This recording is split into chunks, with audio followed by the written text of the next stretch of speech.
After losing so many ships at San Carlos, the War Cabinet in London were pressing for a quick victory on land. Two para were ordered to mount a diversionary raid on the settlement of Goose Green, 15 miles from the beachhead at San Carlos. There, 1,500 Argentine troops were thought to be holding 100 islanders prisoner. Two para's commanding officer, Colonel Herbert Jones, known as H, set off on foot with only 400 men. Despite a lack of ammunition and inadequate artillery support, a decision was made in London to capture Goose Green. Chris Keeble was his second in command. So H turned raid into capture, but the logistics stayed the same. The resources for the task stayed the same. So there was always a mismatch between capturing Goose Green and the resources available. Two para walked to Goose Green through the night from San Carlos. Goose Green was at the end of a long, thin strip of land. This was a narrow corridor. We were fighting down a very narrow corridor. Very open terrain, no cover, which makes it very difficult to fight a battle. It's midwinter, it's snowing, there's a 30-40 knot wind. The Argentines' front line of trenches was 2 miles from Goose Green. After hiding during the day, the paras attacked the following night. Cameras weren't there to record the bloody hand-to-hand combat. This was gutter fighting. Trench by trench, fighting up across the open terrain to get to the trench. Closing with the enemy, grenade, burst of machine gun fire, bayonet if necessary, moving on, consolidating, moving on, keeping the momentum going.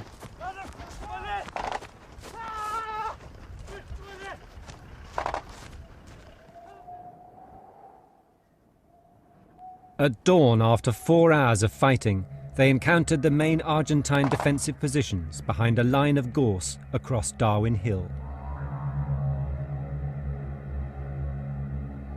Our attack started to falter at that point, really, as we encountered the resistance of that defensive line. David Abels was a young corporal. There was chaos. It was chaos everywhere. Fighting up the gully itself. Take move! My left! A couple of the section commanders from 2 platoon had been either killed or injured. But we could see something like 17 or 18 trenches at the top of the hill. So what we were trying to do was go up to the top of the hill and look for the best place to attack these trenches from. And at the top was the sniper. But every time we went up, we lost people with headshots, and that's why we know it was the sniper.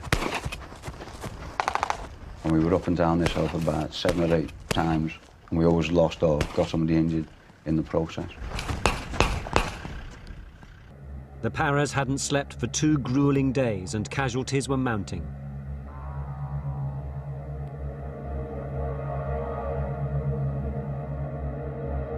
To break the deadlock, Colonel H. Jones put his own life on the line.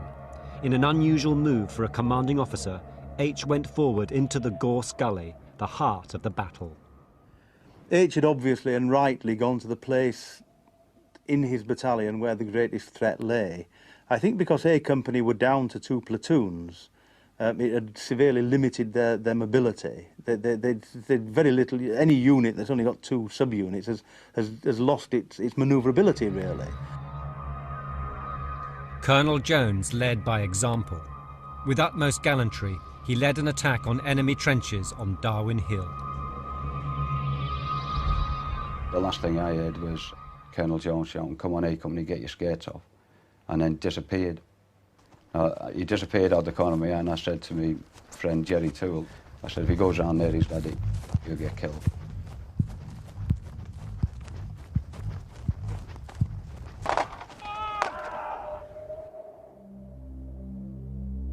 Colonel Jones was shot from this trench and mortally wounded.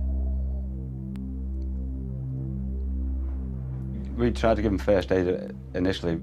He was still alive, but because I'd seen the way my friend died and I could see it in his eyes, I thought that the way his eyes looked at me, I slapped him across the face a few times. I thought, no, he's going to go. We had a prearranged code word, and the phrase was sunray, which was the radio language for a commanding officer. Sunray is down was passed to me, and I heard that back up at our command and control headquarters. And so I said to say again, and the operator transmitted this phrase to me again. And I then suddenly realized the seriousness of what had happened and imagined that H had been injured in some way. And I now had to take command. Despite H's courage, the situation remained desperate. The Paras had lost the initiative. Keble had to find a way to break the enemy's will.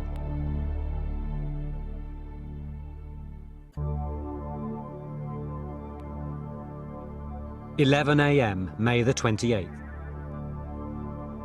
After 12 hours of fighting, two Paras' battle to liberate Goose Green had ground to a halt. Colonel H. Jones, their commanding officer, was dead, and Chris Keble, his number 2, had to pick up the gauntlet. Warfare, for me, is a contest of wills in which you use violence to persuade the enemy to change his mind, to break his will. With stealth, some of Keble's exhausted men got to within point-blank range of the Argentine trenches and fired anti-tank rockets.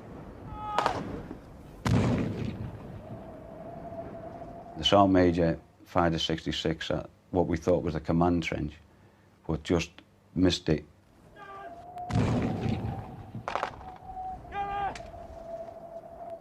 I fired one, and it hit a command trench. And then all of a sudden, the Argentinians all top of the hill surrendered. Darwin Hill had fallen. News cameras recorded the high casualties on both sides. The total strength of the Paras was down to just over 300 men. All I could see was a row of about 30 casualties, both English and Argentinian. Everything from head wounds, stomach wounds, shot in the legs, shot in the arms. And it didn't matter who they were actually put in an order of the priority of the seriousness of their injury.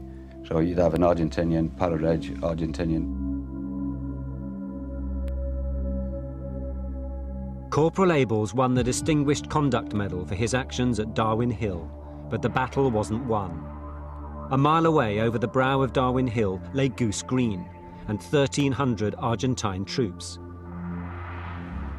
Then at 3:30, with his men exhausted and virtually out of ammunition, Chris Keble finally managed to call in air support. We had been appealing to the brigade to bring in an airstrike. If we could bring in a cluster bomb attack on the outskirts of Goose Green, this would be a real clincher. And by sunset, 3 Harriers came in and dropped the CBUs, cluster bombs, around the settlement.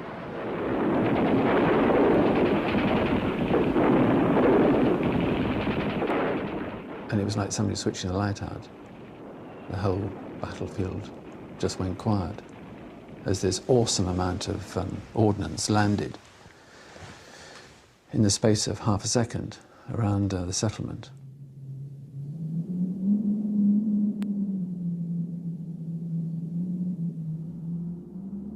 We had not just been fighting, we'd been awake for something like 60 hours, on and off. And by that night, when I was up in the gully behind Darwin Hill, I was exhausted and was carrying the burden of command, which is very lonely. And something like 1 in 6 of us was injured or killed. I went down this gully to meet my company commanders, or 2 of them, and they looked at me as if in a kind of final appeal. So what are we going to do now, boss? And I had no idea. So I knelt down in the gorse line and I said this prayer. My Father, I abandon myself to you. Do with me as you will. Whatever your will is for you, I accept it. And it was quite extraordinary. I suddenly felt absolutely clear what I needed to do. And I walked back up to the company commanders and I said, I know exactly what we're going to do here. I'm going to engage with the enemy in some kind of negotiation. And I'm going to contact the enemy and invite them to have a surrender. Many lives had been lost. Keeble's stratagem was to stop more. Believing the Argentines' will was broken and wishing to spare their lives and the settlers imprisoned by them, he sent a message to their commander. The Red Berets are the best soldiers in the world. Surrender or face the consequences. I said, if you don't surrender, we'll dump this ordnance on you and continue the battle, and we will fight to capture Goose Green. The gamble on Chris's part was that we were relying on the Argentines not knowing exactly how few we were. And we were very, very few. We were few when we started, and by the time we'd reached this stage of the battle, we were well down in our numbers.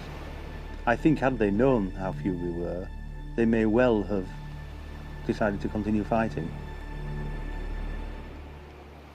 Their will had gone, and they wanted to concede. And they wanted to concede with dignity. So we arranged for them to surrender as soldiers, not as defeated soldiers.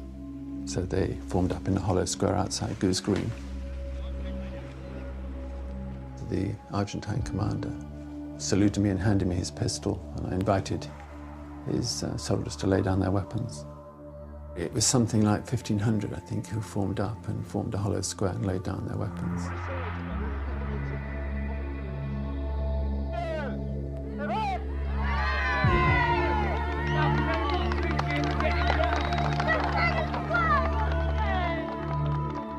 And the dead were subsequently evacuated back to Ajax Bay, where they were buried in a trench grave with all the dead from Goose Green of our side. I took the service.